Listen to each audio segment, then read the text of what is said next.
Vanuit het zuidwesten, waar we de Britse geschiedenis hebben bekeken, trekken John en ik nu naar het noorden, door de Midlands en verder door, het liefst tot in Lancashire, want daar wil ik naartoe. The most famous scientist in Britain was a man who worked lying on his back in a meadow, watching apples fall from the tree. Oh, Newton! Newton, yeah. Yeah. Well, what was he doing alone under an apple tree? That's a good question. Nobody asked that. No, there's shame on him. Just take it for granted that a scientist is lying do you know in what? the sun. Yeah, I think the thing is, being British, he didn't want to mention the lady's name.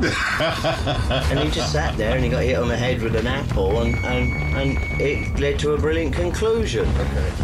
Gravity. Langs dit traject, dwars door het hart van Engeland, liggen de mijlpalen van de Britse wetenschap. Zij geven aan hoe de wetenschappers hebben bijgedragen tot de greatness of Britain. To what kind of school have you been? Just a state school, but Catholic funded. Yeah. Which meant when I was very young, between 5 to 11, it was run by nuns, and that was murderous. Yeah. Really, really wicked. Being left-handed, of course, was seen as the sign of the devil. And I'm left-handed. They would try to break your knuckles. Yeah. And here I am now, today, in a Rolls with a Belgian historian. Oh my God. Waar kan ik beter beginnen dan in Oxford, de universiteitsstad cum laude. Een locus scientiae van dromerige torenspitsen, ronkende doctoraatstitels en geniale maar helaas verstrooide professoren. Oh, this should be a giggle. I think so. It should be a very small museum, if only British. It's over here. It's science, British style. Is that different from continental science? Well, I mean, there'll be a great deal of intelligence involved, but also a great deal of scallywag. Oh, let's find out about that. Een tentoonstelling met oude schoolborden van beroemde Oxford-studenten, daar moeten we naartoe. Men giet John even de weg. What's this? This is Brian Eno. Have you ever seen Eno's way of making music? He came out with a set of cards. And so when in doubt, what you would do is you just pick a card out of the pack arbitrarily, and it would give you a different instruction when you were confused in your mixing processes. So I suppose this is his same approach to everything. So look, you go, oh my God, what am I going to do with the chorus? Funk? Yes. We've got a problem with leaning on the glass. Leaning on the glass, it's just not strong enough. Oh, did I do that? Please, yeah. I'm sorry. I apologise. Try not to... You should leave this You in. try not to touch it. Tell me off. It's bad, Johnny. It's bad. Don't lean on the glass, you bad boy. I'm sorry, sir. Please, can I have some more? Okay, continue. Celts Harmony. Well, actually, well, you know I'm Irish, so it's Celt Harm. I almost did harm this.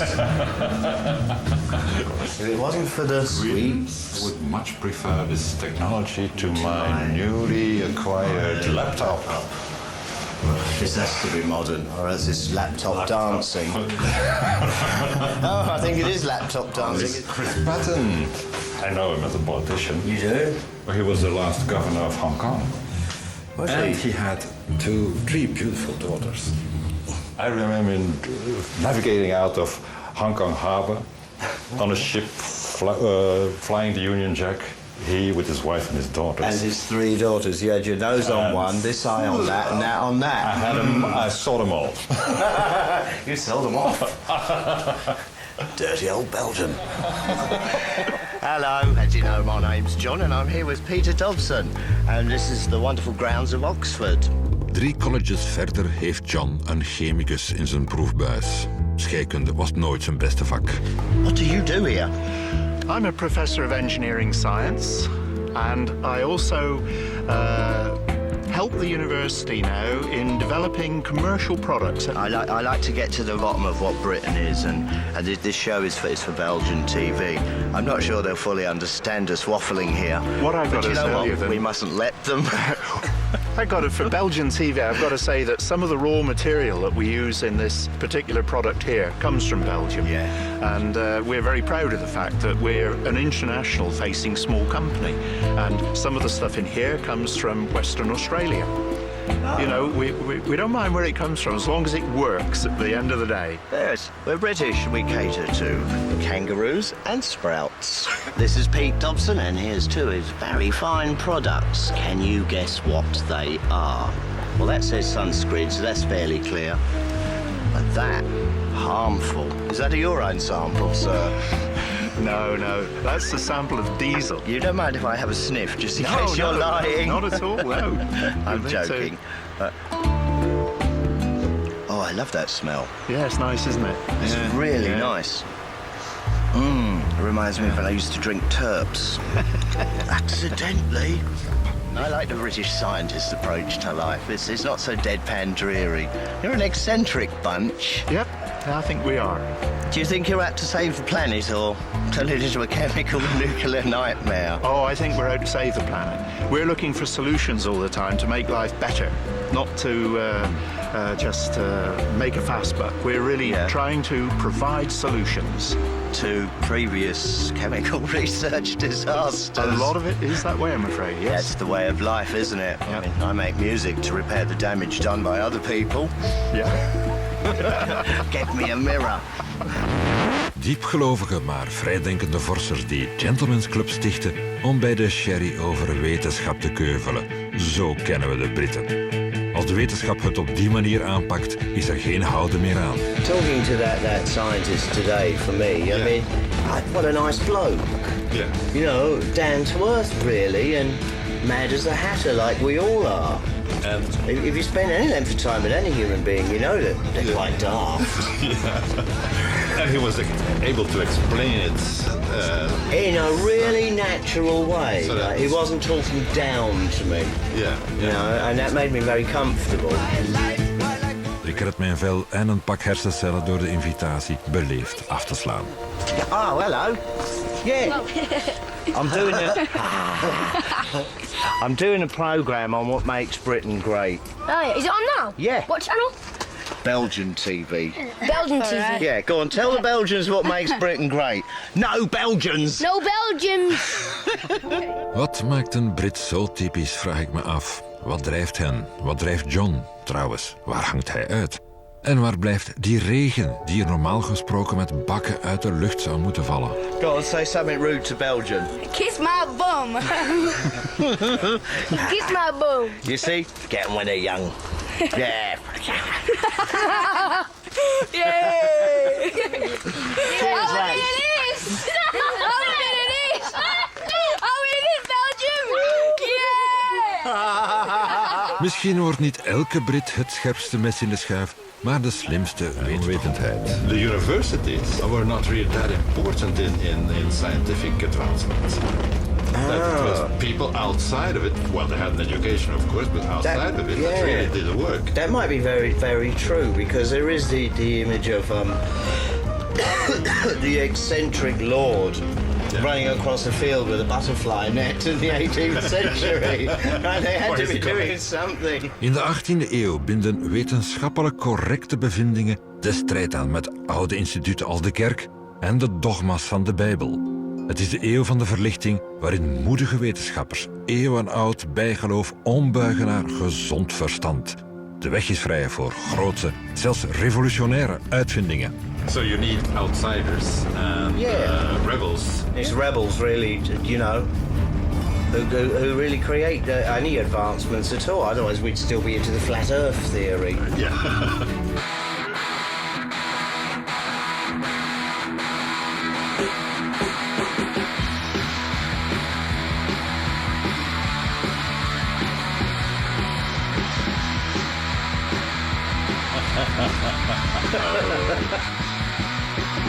Turn the page and scuba the century. Don't wanna be 07. I had enough of this.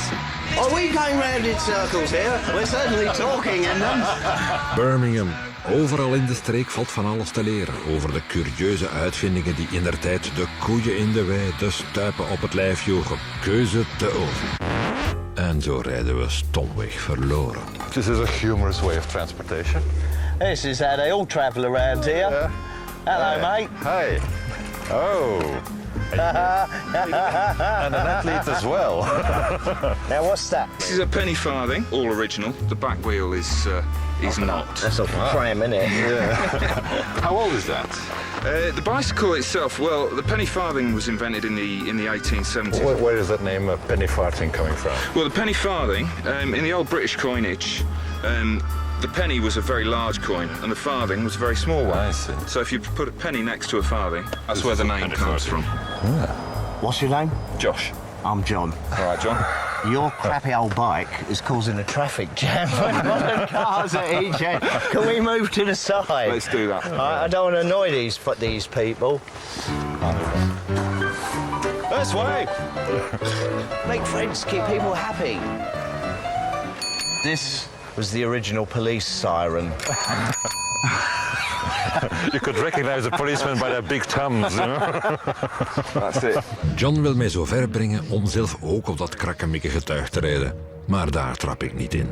All right. Look, I can't even steer it. Are you sure you don't want to do this, Mark? No, I'm come really on. not into You really sports. should. You wanted to, like, you know... Exercise, You know, you're a bit of an Anglophile. You admire the British, you know. Oh, I certainly do, yes. Oh, God. Yeah. Right. Help! That's it, you want? And just You push okay? forward. And then just push forward. Oh, that's all right. Right, straight for the cameraman. Off you go. Whoa! Oh, that's all right. You're doing okay, Johnny? Yeah! Yeehaw! Of course, my legs ain't long enough.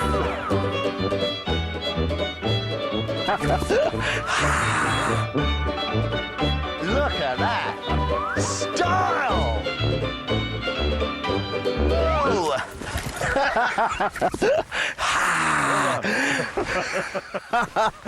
He's out the catch is getting off. That's fantastic. That is a great feel. It's fun, isn't it? Yeah. You're right up high. It's like being No more, Dad. Dad. Wow. It's great. Another go? No. No. See you next to the camera. Oh, yes. Now I'm doing my fake getting into the rolls shots. The bread rolls. Mind you, this is my role. Yes. It certainly is. You're more than welcome to it. You can have your rolls, I'll have me penny farthing. Yeah. That was great fun, Mark. I thought, Really enjoyed it, but, you know, risky. It's all wrapped up, all this chaos we create as a species in. We come up with just such great things, you know? Well, Happy little cottages with cows shitting in a field and it all looks all right. yeah, why shouldn't? Why shouldn't it? Because ultimately all people want is to be comfortable, not nasty. That's technical innovation in Britain. I don't like central heating and I don't like air conditioning. No, it's not fun. You know, just no. Open and close the window. De Quarrybank Mill was een archetype van de textielindustrie en van hoe machines voortaan bepaalden hoe mensen hun leven moesten leiden. De aanblik van deze werkplaatsen stemt mij niet echt vrolijk. Shut that gate, you don't want to let cattle out or peasants in. Our laborers running away. In dit stukje werelderfgoed struikelen we over de spinning jennies, watermolens, stoommachines en die hele ijzerwinkel spint vandaag de dag nog evenveel garen als toen. What would you call this? This is a spinning machine as well. Okay, how many of you look at this? All right. I'll see you. Yeah, I want to mosey around in this. Hang out with the workers. You going to tell us what this is all about, Chris? Yeah. Spinning mill, springs cotton thread. 560 spindles, roughly about 500,000 yards of yarn an hour this machine will produce. Commonplace in factories from as early as about 1845 onwards. And would this be where the kids would be working? Yeah, they'd have to go under and clear away all this kind of rubbish that builds up on the carriage. I suppose because of the work ethic, these machines were non-stop when they were on. 24 hours a day work if possible. So if anyone had an accident, it would be tough. Yeah, that's what the children were employed for. They were dogs' bodies, go-fors. Slaves.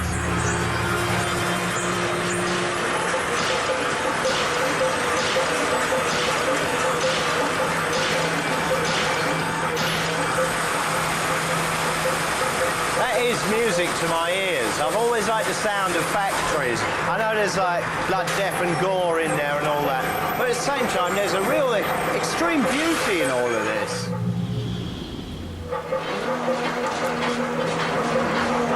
Oh, that's loud! Now, obviously, there's a much quicker way of manufacturing the cotton than it used to be, but a lot of old ladies at spinning wheels. Yeah, this is the proper factory system. The amount of machinery required, people to run these machines, and the industries that came with it, foundries, tanneries, the rail networks, the docklands, it truly, the Industrial Revolution, it truly took off. Industrial Revolution? Yeah. It made Britain great. Again and again and again. De Rolls heeft een afspraak met het personeel van de carwash en zo struikelen John en ik van de ene horreur in de andere. In de schaduw van de fabriek staat een oud weeshuis. What would this house be? It's the apprentice house. Nah. Good knock. Hey, up. Oh, it's you. Welcome. Do Colin. I'm Mark. Good to meet you, Mark. I'm John. John, good to meet you. Chris, how's it going? Chris, all right, mate. You're going to show us around the workhouse, is that right? Yeah, this is the home where the people used to live, so yeah. With the owners? Come in. No, they live down the hill, nice big house. So this would be just the workers? Yeah. Hence the lack of carpet. Very small little workers, tiny little things, in fact, mainly children, teenagers, a few of them, and maybe a few adults here and there, ones that stuck around for a little bit too long. Child slave labour? Yeah, it could be called that. The kids get in, were they sold? Some parents sold their kids for about 20p a head. Well, it'd be a good price on a set of twins. Twins, or I'll give you 35 pence. Hello, poor people. Come and meet them. So they had schooling as well? Yeah. After working for about 12 hours, they come up here and have their dinner. Afterwards, they had some education? Yeah, at the very end of the day, so about sort of 10 o'clock at night. Improving the minds to adapt more willingly to slave labour. They got all of this for working for 12 hours. All this in here? Yeah, so you've even got your lectern up there with the open Bible and a little bit of punishment there. Have you been behaved today? Have you? I'm going to be a very good boy. You will now. Hold out those. Stand against the wall, with your nose against the wall. Is that what you did? Yep. Look, I got off work again. You look good and calling out. Yeah, you got to keep your arms out there, that's the thing. Oh, sod that. I'm murderously torturous, and I can see the pleasure. Come on. So, welcome to the bedroom. This is where the girls would have slept, so keep your hands to yourself. Well, these can't be the real mattresses, can they? Yeah, it's stuffed with straw every 6 months, whether it needed it or not. And if you shared the bed with someone who wet the bed, then you probably would need it by 6 months. But yeah, they got mattresses in the city. Straw mattress isn't bad at all. Sit on that, Mark. But if you... Come on, join me in bed, mate. In bed with... No. Well... in bed with something rotten. Yeah. But it's all right. It is, isn't it? But I think after 6 months... I think after 6 minutes. It's a bit less then. Yeah. Yeah, and imagine lots of stinky girls in here who haven't washed Stinky for about girls. a year. Stinky girls, my fave. Don't speak things like this to him. 60 of them and they're all teenagers. Oh, you ain't washed recent. Oh, what's that Fongat fish round here? There must have been a smell in here. Yeah, because you've got girls that haven't washed all year and their clothes are dirty and the sheets dirty, but also there's open toilets in here as well, about 5 or 6 of them for them to be using overnight, and you get a bit clogged up working down. But it's amazing. And that was the straw that was used for the mattresses. Yes, that's right. Makes it very real. And it's also their toilet paper as well, so don't use too much of it up. They were given that to use as toilet paper until it ran out, and then when it ran out, they had to use whatever came to hand. Corner of a sheet, shirt tail.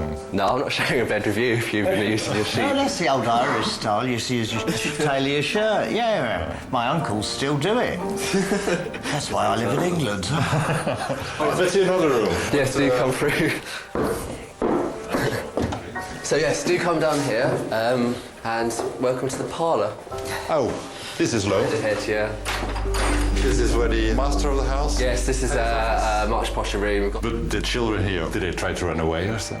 Yeah, a lot of them did, and if they did run away, they would get put into a punishment room, which is basically a little room where they'd sit on their own and contemplate, meditate on where they've gone wrong, and hopefully come out slightly improved characters, which clearly... It's amazing what can go on in your mind when you're left alone in that. Exactly, in the dark. No, and so the punishment is self-created. This is a more more effective than just beating the children up, probably. Yes, exactly. In some mills in other parts of the country, there's just mass graves. In Manchester, there's mass graves where these children's corpses were put. So, yeah, they were exploiting the kids. We all know what made in Thailand really means, don't we? Yeah. And you ask people, they don't care.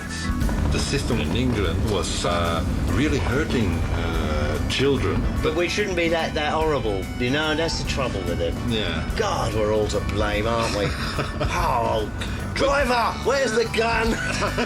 John beweert dat hij hier een speciale portie greatness voor mij in petto heeft. Maar de schurk verklapt nog niks. Shall we wave to the locals? Hello, poor people. Lancashire, we hebben het gehaald. John weet hier in de buurt een authentieke stoomtrein staan en naar verluidt zit het beest nog altijd op hete kolen. Op naar Bury. In Bury vertrokken vanaf 1848 treinen van de East Lancashire Railways door de Rossendale Valley met haltes in anders misschien maar beter vergeten dorpen zoals Ramsbottom, Somerset en Rottenstall. I haven't seen one of these old steam engines in a long while. You know what? They'll do this, right, but they'll tell you no smoking. All right, welcome to Britain. You're the engineer of this piece of machinery? Yes, but in this country we call it driver. Driver, it's called driver, okay. Hi, I'm Mark. Hi, Mark. Mark's from Belgian TV, and he wants to know what makes Britain great. So we thought we'll have a look at an old steam engine, if that's all right by you. Yeah. And you show us how it works, because as you imagine, I'm clueless. So that's what you do. You bung your old coal in there. Come on, you're having to go now. That's you. Yeah, all right. Go on. All right, get yourself a nice Give the fireman plenty around that way. Mind your boom.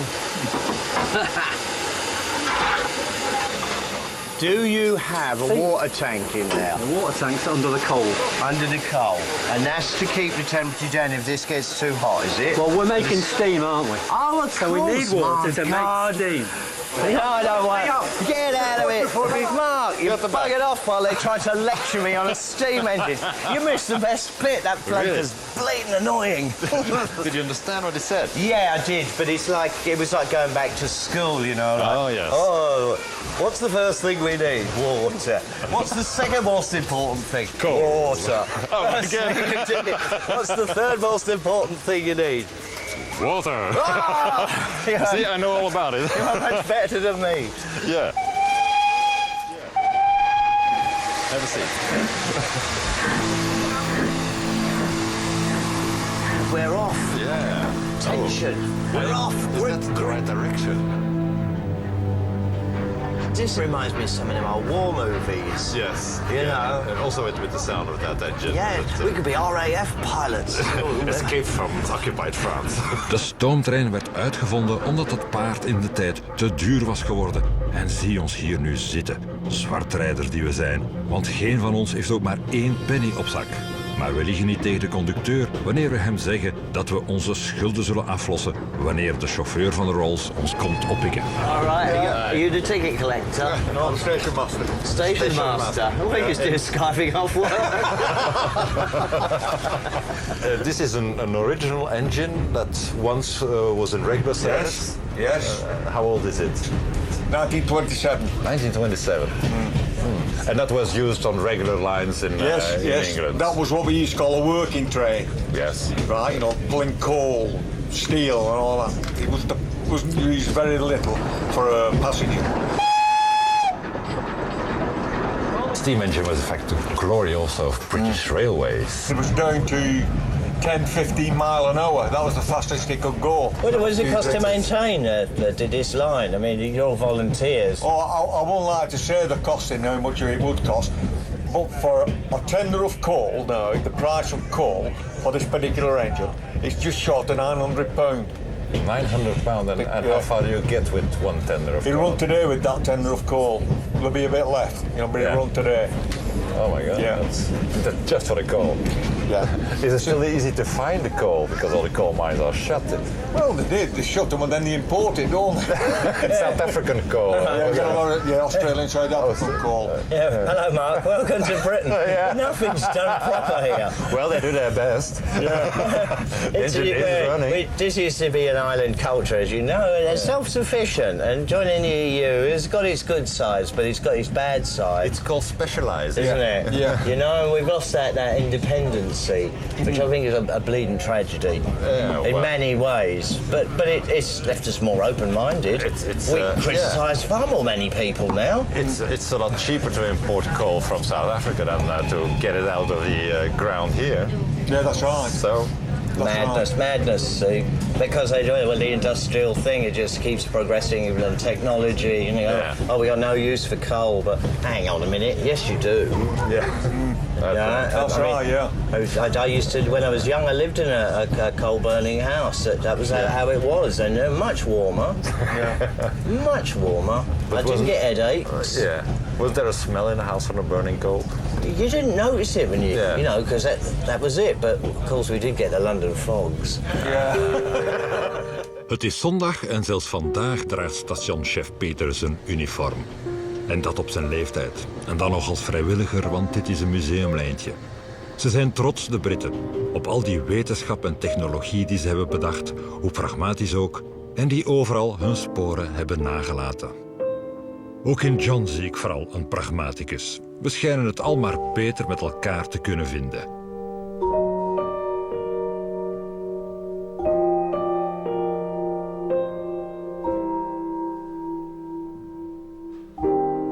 Ja, ik heb het wel gezien, hoor.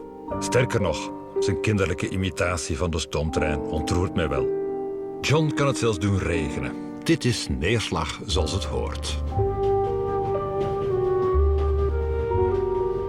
De stoomtrein en al die andere Britse uitvindingen, het zal John worst wezen. Maar toch mag hij best trots zijn op dat treintje, want het maakte de bloei van Engeland als industriële grootmacht compleet. Ook dat behoort tot de greatness of Britain. Maar er is nog zoveel meer wat we daarvan moeten bekijken. Dus gaan we door. Desnoods tot we zo zwart zien als de kolen.